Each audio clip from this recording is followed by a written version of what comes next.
Hi guys, welcome to my channel. അപ്പോൾ എൻ്റെ channel support ചെയ്യാൻ ആരും മറക്കരുത് കേട്ടോ. അങ്ങനെ നമ്മുടെ കാറ്റത്ത് കിളിക്കൂടിൽ എല്ലാവരും കൂടെ ഫുഡ് കഴിക്കായിരുന്നു.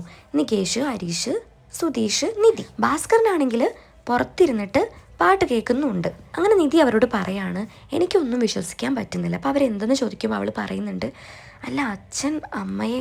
അപ്പോഴേക്കും എല്ലാവരുടെ ഫേസ് മാറുന്ന കണ്ടപ്പോൾ അവൾക്ക് സങ്കടമായിട്ട് അവൾ പറയുന്നുണ്ട്, അയ്യോ സോറി ഞാൻ. അപ്പോഴേക്ക് ഹരീഷ് പറയുന്നുണ്ട്, അതിനെന്താ എടുത്തി, കൊലപ്പുള്ളിക്ക് എന്താ പാട്ട് പാടിക്കൂടെ, ചിക്കൻ പൊരിച്ചത് കൊണ്ടുവന്നൂടെ, അങ്ങേര് തന്നെയാണ് അമ്മയെ കൊന്നത്, എന്നിട്ടും അങ്ങേര് ജീവിക്കുന്നില്ലേ. അപ്പോഴേക്ക് നിധിൻ്റെ ഫോണിലേക്ക് കോള് വരികയാണ് കേട്ടോ. അപ്പോൾ അത് ജ്യോതിയായിരുന്നു. അപ്പോൾ അവൾ പറയുന്നുണ്ട്, നമ്മൾ സുഭാഷ് ചേട്ടന് വേണ്ടി കാണാൻ പോയില്ല, ആ കുട്ടിയാണ്. അപ്പോൾ സുധീഷ് പറയുന്നുണ്ട്, എടുക്കുക. അങ്ങനെ അവൾ സ്പീക്കറിൽ ഇടുകയാണ് കേട്ടോ. അങ്ങനെ നിധി ആ കുട്ടീനോട് ചോദിക്കുന്നുണ്ട്, സുഖമല്ലേ. അപ്പോൾ അവൾ ചോദിക്കുന്നുണ്ട്, അവിടെ സുഖമല്ലേ. അങ്ങനെ അങ്ങോട്ടും ഇങ്ങോട്ടൊക്കെ വിശേഷമൊക്കെ തിരക്കിയിട്ട് പിന്നെ ജ്യോതിനോട് ചോദിക്കുകയാണ്, അല്ല ഞങ്ങളുടെ സുഭാഷ് ചേട്ടന് ഇഷ്ടമായോ, എന്തായി, സെറ്റായോ.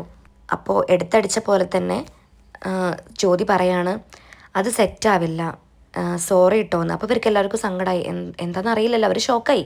കാരണം സുഭാഷ് ചേട്ടനെ സംസാരിച്ചുകൊണ്ട് ഇഷ്ടപ്പെടാത്ത ഒരാളുണ്ടാവില്ലല്ലോ.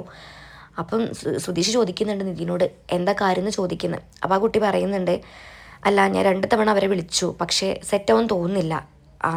സുഭാഷിന് പറയാനുള്ള കാര്യങ്ങൾ എന്താണെന്ന് വെച്ചാൽ സിമൻറ്റ് കൂട്ടുന്നതും കറി വെക്കുന്നതൊക്കെയാണ്. അത് കേട്ടപ്പോൾ നിധി പറയുന്നുണ്ട്, ജ്യോതി നീ മനസ്സിലാക്കിയതിലെ പ്രശ്നമായിരിക്കും, സുഭാഷ് ചേട്ടൻ നല്ല കെയറിങ്ങാ. അത് കേട്ടപ്പോൾ ജ്യോതി പറയാണ്, നല്ല ബോറിങ്ങുമാണ്, എനിക്കെന്തോ അങ്ങോട്ട് സെറ്റാവുമെന്ന് തോന്നുന്നില്ല. എന്നിട്ട് ജ്യോതി പിന്നെയും പറയാണ്, 2 പേര് വിവാഹം കഴിക്കാൻ തീരുമാനിക്കുമ്പോൾ അവർക്ക് എന്തൊക്കെ കാര്യങ്ങൾ പറയാനുണ്ടായിരിക്കും, എന്തൊക്കെ കാര്യങ്ങൾ ഷെയർ ചെയ്യാനുണ്ടായിരിക്കും. പക്ഷേ ഇയാൾക്ക് ഇതൊന്നുമില്ല, ഇയാൾക്ക് അതൊന്നും അറിയില്ല. അപ്പോൾ നിധി പറയുന്നുണ്ട്, 2 ദിവസം കൊണ്ട് തന്നെ ഇങ്ങനെ ഒരു തീരുമാനം എടുക്കല്ലേ, കുറച്ചും കൂടെ നോക്കാലോ. അപ്പോൾ ജ്യോതി പറയാണ്, 2 ദിവസം കൊണ്ട് തന്നെ എനിക്ക് മടുത്തു, ഇയാളുടെ കൂടെയൊക്കെ എങ്ങനെ ഞാൻ ജീവിക്കുക, ബോറടിക്കില്ല എനിക്ക് സംസാരിക്കുമ്പോൾ തന്നെ ബോറടിക്കും, ഉറക്കം വരും. ഒരു തരം അങ്കിൾ വൈബാണ് പുള്ളിക്ക്, സോറി തെറ്റായിട്ടൊന്നും വിചാരിക്കരുതെന്ന് പറഞ്ഞിട്ട് അവൾ കോൾ കട്ട് ചെയ്യാണ് കേട്ടോ.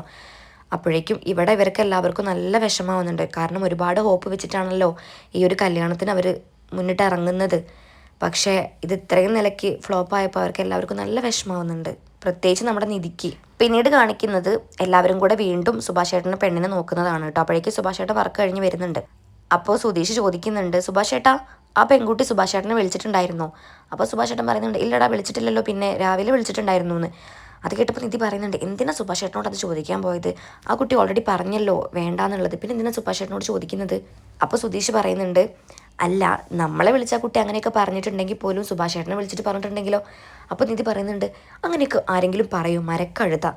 അപ്പോൾ സുധീഷ് ഒന്ന് ചമ്മുന്നുണ്ട് കേട്ടോ. എന്നിട്ട് ഹരീഷ് ചോദിക്കുകയാണ്, സുഭാഷ് ചേട്ടാ കുട്ടീനെ വിളിച്ചിട്ടുണ്ടായിരുന്നോ. അപ്പോൾ സുഭാഷ് ചേട്ടൻ പറയുന്നുണ്ട്, ഞാനങ്ങനെ വിളിക്കാറില്ലല്ലോടാ, ഇങ്ങോട്ട് തന്നെയാണ് ആ കുട്ടി വിളിക്കാറ്. അപ്പോൾ നികേഷ് പറയുന്നുണ്ട്, ഏട്ടാ നമ്മളാണ് അങ്ങോട്ട് സംസാരിക്കേണ്ടത്, ആദ്യം വിളിക്കേണ്ടതൊക്കെ. അപ്പോൾ സുഭാഷ് പറയാണ്, എടാ എനിക്ക് അങ്ങനെയൊന്നും വിളിക്കാനോ സംസാരിക്കാനൊന്നും അറിയില്ല, പിന്നെ ആ കുട്ടി ഇങ്ങോട്ട് വിളിക്കുന്നുണ്ടല്ലോ.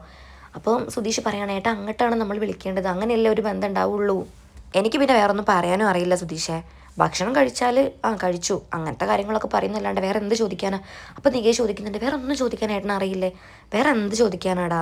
അതും പറഞ്ഞ് സുഭാഷ് അകത്തേക്ക് പോകുന്നുണ്ട്. അപ്പോൾ സുധീഷ് പറയുന്നുണ്ട്, ഈ കെട്ടിടും വീടും എന്നൊക്കെ പറഞ്ഞു കഴിഞ്ഞാൽ ഏതെങ്കിലും കുട്ടികൾ നിൽക്കുമോ കൂടെ എന്നൊക്കെ പറഞ്ഞിട്ട് അവനെ കുറ്റപ്പെടുത്തുകയാണ്. അപ്പോൾ നിധി പറയുന്നുണ്ട്, അത് പോട്ടെ, അത് കഴിഞ്ഞില്ലേ, നമുക്ക് അടുത്തത് നോക്കാം. അത് കേട്ടപ്പോൾ ഹരീഷ് പറയുന്നുണ്ട്, അല്ല ഇനിയിപ്പോൾ സുഭാഷ് ചേട്ടന് വിഷമാവും നമ്മൾ ഈ കാര്യം പറഞ്ഞു കഴിഞ്ഞാൽ. സുഭാഷ് ചേട്ടന് സങ്കടമാവുമോ ഇല്ലയോ എന്നുള്ളത് നമുക്ക് അടുത്ത വീഡിയോയിൽ കാണാം. അപ്പോൾ അടുത്ത വീഡിയോ കാണാനായിട്ട് സബ്സ്ക്രൈബ് ചെയ്യാൻ ആരും മറക്കണ്ട. Okay bye, thank